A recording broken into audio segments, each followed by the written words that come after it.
एक लड़की जो देखने में काफी खूबसूरत, लड़की का शादी करने का समय आ गया था। तो लड़की के लिए एक लड़का खोजा जाता है जो ठीक ठाक परिवार से थे। लड़का अच्छा जगह पे जॉब भी कर रहे थे, घर की आमदनी भी ठीक ठाक। तो परिवार वालों ने मिल करके अपने रीति रिवाज के अनुसार से उस लड़की का शादी करते हैं। और शादी करने के बाद अब जो वहां से विदाई का जो भी बात होती है, उस रीति रिवाज के अनुसार से सारे चीज पूर्ण किए जाते हैं। और फिर वो लड़की अपने पति के साथ 7 जन्मों के बंधन में बंध के अपने ससुराल पहुंचते हैं। और ससुराल में भी अब सारे रीति रिवाज निभाई जा रही थी। फिर रात के समय में पति पत्नी दोनों को एक कमरे में अकेले के लिए छोड़ दिए जाते हैं कि वो अपने नए जिंदगी के बारे में बातें कर सके, नई जिंदगी की शुरुआत कर सके। लेकिन उस जगह पे वो लड़का उस लड़की के पास कुछ ऐसा राज बताते हैं जिसको जानने के बाद उस लड़की की पैरों तले जमीन खिसक जाता है।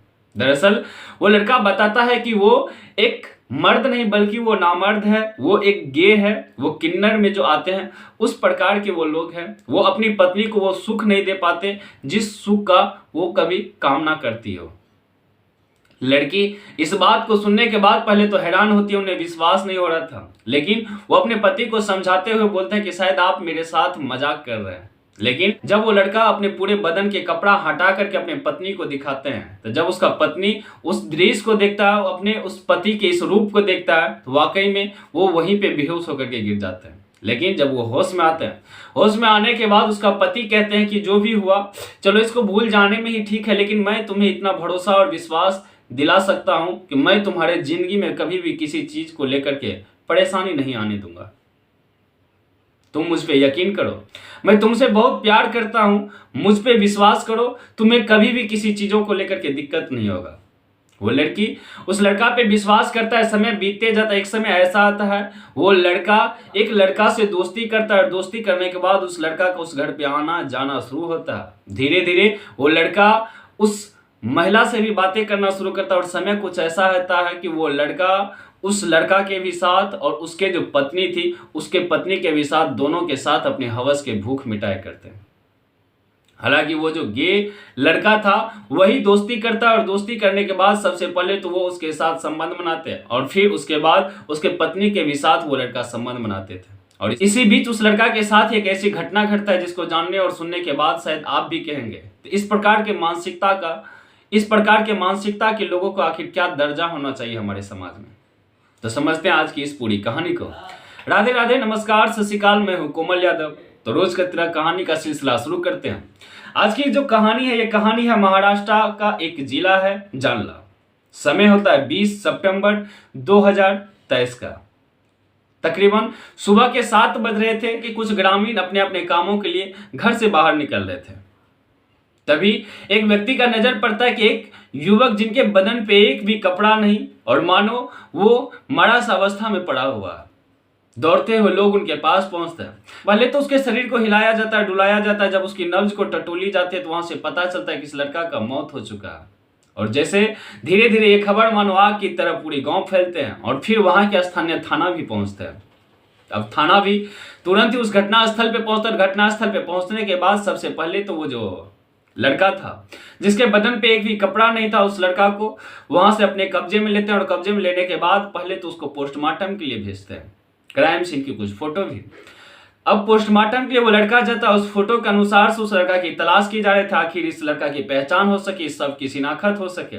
अब उधर पोस्टमार्टम की रिपोर्ट भी आते हैं। तब तक में पोस्टमार्टम रिपोर्ट में पता चलता है कि इस लड़का के साथ कुछ नहीं बल्कि इस लड़का को पीट करके इसका हत्या किया गया। इस लड़का को इतना मारा गया है जिसके कारण से इसका मौत हुआ है। अब पुलिस के लिए सवाल था तो आखिर सबसे पहले तो इस केस की शिनाख्त होनी चाहिए, इस लड़का का शिनाख्त होना चाहिए और फिर इस लड़का की बैकग्राउंड के बारे में पता होगा और फिर ये पूरा केस के बारे में खुलासा होगा। लेकिन पुलिस को भी कहीं से कोई सुराग नहीं लग रहा था। शाम भी जाते हैं, दूसरा दिन का सुबह निकलते हैं।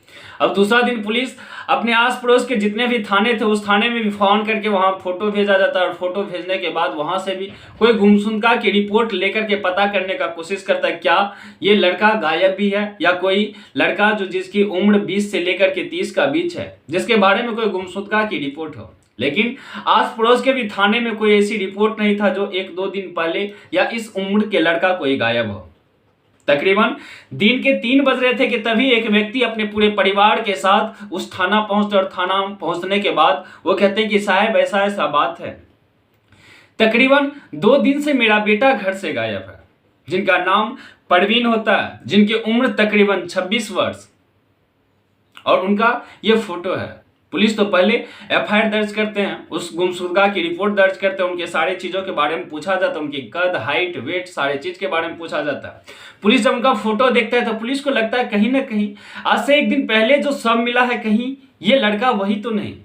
फिर पुलिस उस फोटो को मंगवाते हैं और फोटो मंगवाने के बाद वहां पे जो बैठे हुए वो बुजुर्ग थे, उस बुजुर्ग को इस फोटो को दिखाया जाता है और पूछा जाता है क्या ये तुम्हारे बेटा जैसा तो नहीं लग रहा है। वो बुजुर्ग अब जैसे उस फोटो को देखते हैं, फोटो को देखने के बाद वो वहीं पे रोने लगते हैं, बिलखने लगते हैं। वो बोलते हैं कि साहिब यही मेरा बेटा है और इसी के बारे में मैंने एफआईआर दर्ज करवाने आए थे।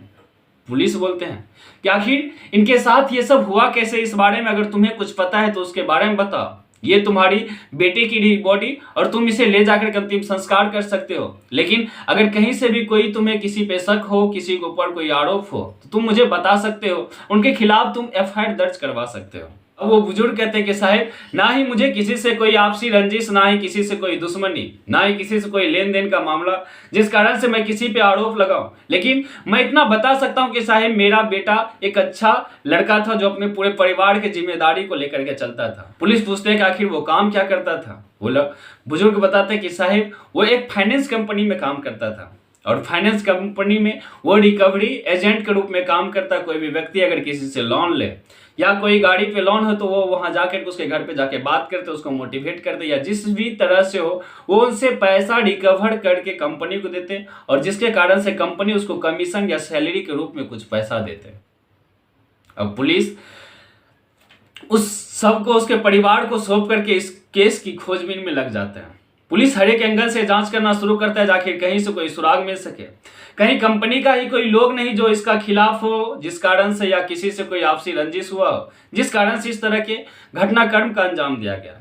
पुलिस एक टीम के साथ वो लड़का जहां काम कर रहे थे उस जगह पे पहुंचते हैं। उस कंपनी में जाकर के कंपनी के अन्य लोगों से भी बात किया जाता है, क्या तुम परवीन नाम के लड़के को जानते थे?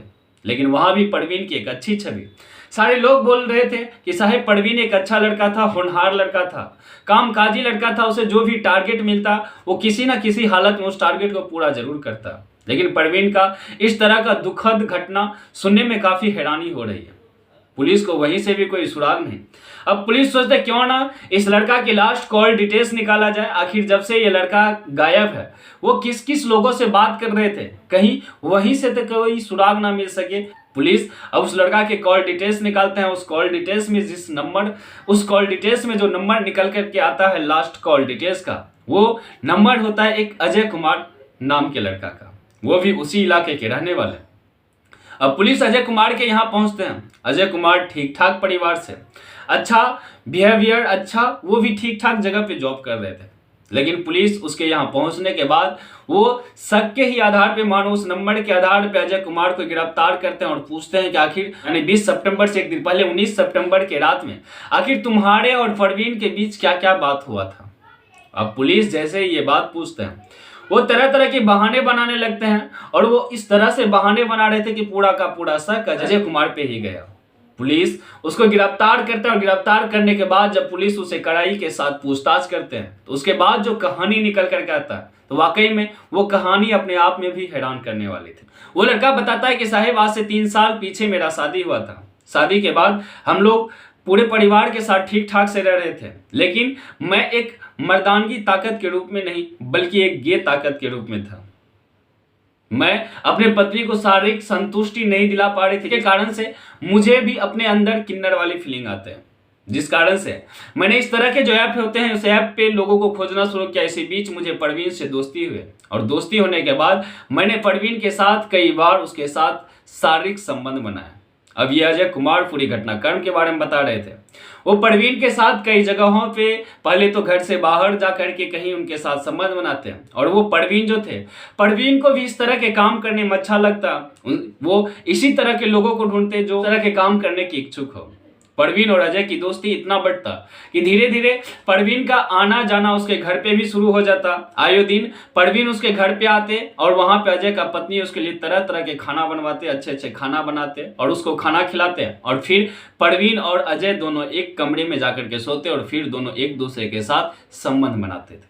लेकिन इसी बीच धीरे धीरे ना जाने उस परवीन को कब उसके पत्नी के साथ भी अफेयर हो जाता, जब कब उसको पत्नी के साथ भी दोस्ती हो जाता। और आयो दिन अब परवीन उस घर में जाने के बाद पहले तो उस अजय अपने दोस्त के साथ संबंध बनाते और फिर वहां से निकलने के बाद वो उसके पत्नी यानी उस अजय कुमार की पत्नी के साथ भी उसका अवैध संबंध जारी रहता।